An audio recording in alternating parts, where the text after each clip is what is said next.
Assalamu alaikum. Everyone please rise for prayer.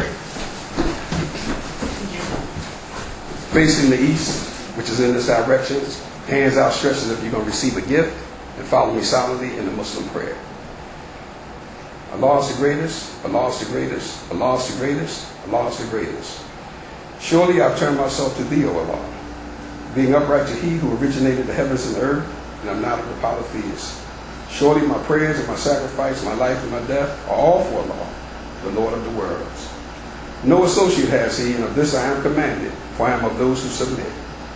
O Allah, thou art the King. There is no God but thee. Thou art my Lord, and I am thy servant.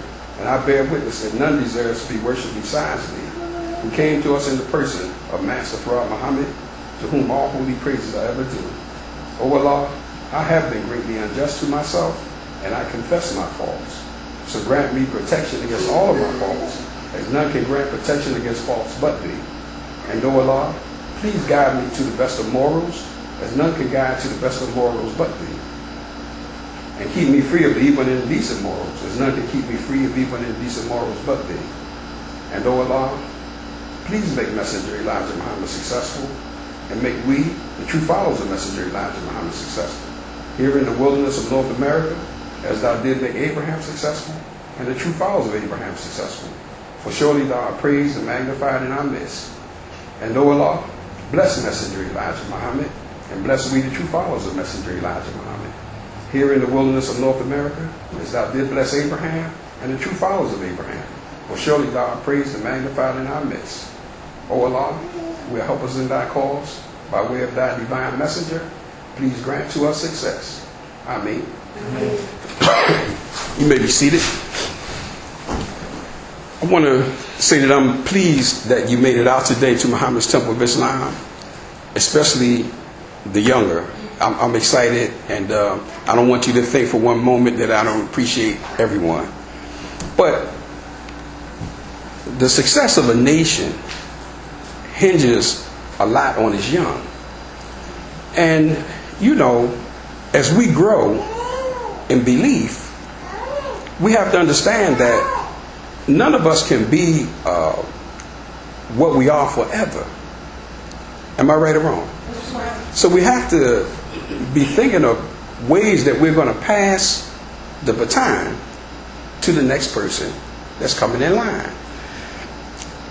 We know that the world has a way of trying to come at us, you know, and hold us from our faith. But we have to be just as resolved that we're going to fight back. You know, you'd be surprised if you take one step, Allah will take two. You know, if you try to better yourself, Allah will better you. You know, and if you want a blessing and you ask for it from Him, and you ask it sincerely and earnest, in a how can I say it, not a selfish way, Allah will bless you. He'll answer that prayer. He'll answer that and give you that blessing.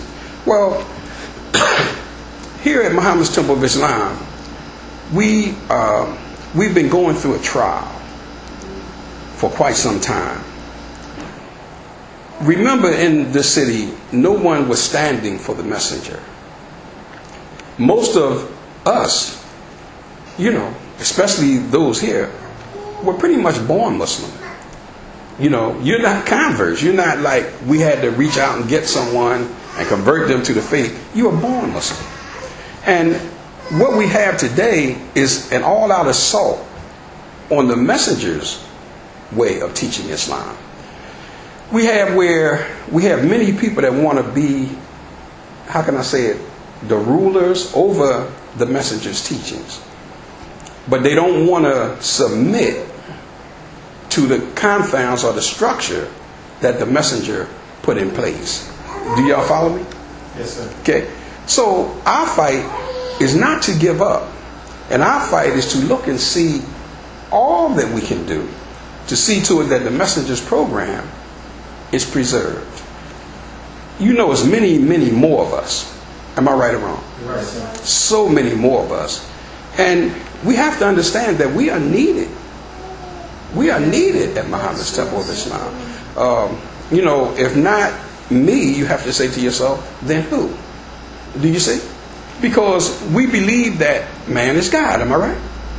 we believe that men, and I mean women, make things happen, right? Yes, sir. So we can't think if I don't do it, someone else would do it. We have to think in terms of, hey, I better roll my sleeves up and make sure these things get done. You see, none of us is perfect. Would y'all agree? Yes, sir. All of us have faults.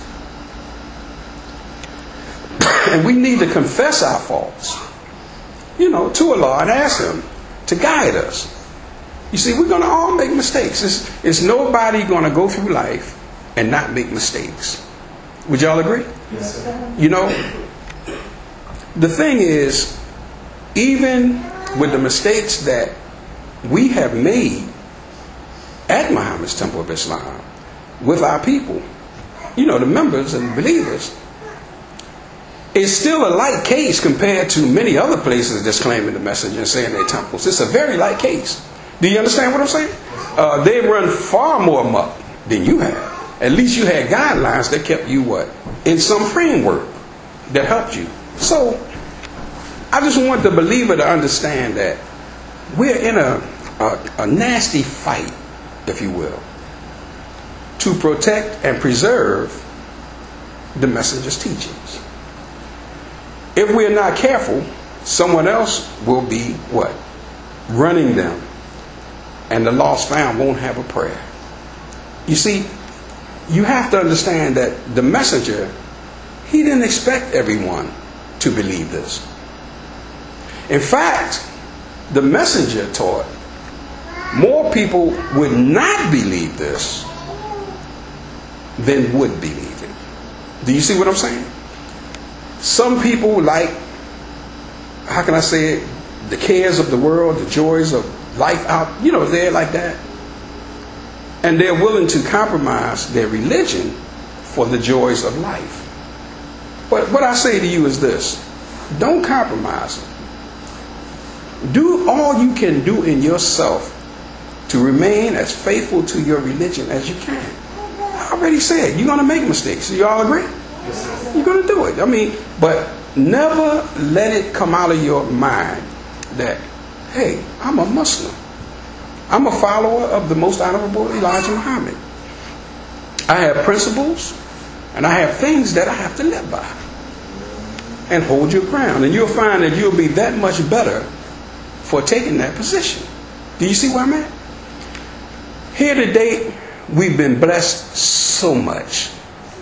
I want you to take a good look at the blessings we have received. We have people with us that have been shot, right? Robbery took place. But Allah seen fit to let them live, didn't He? Am I right or wrong?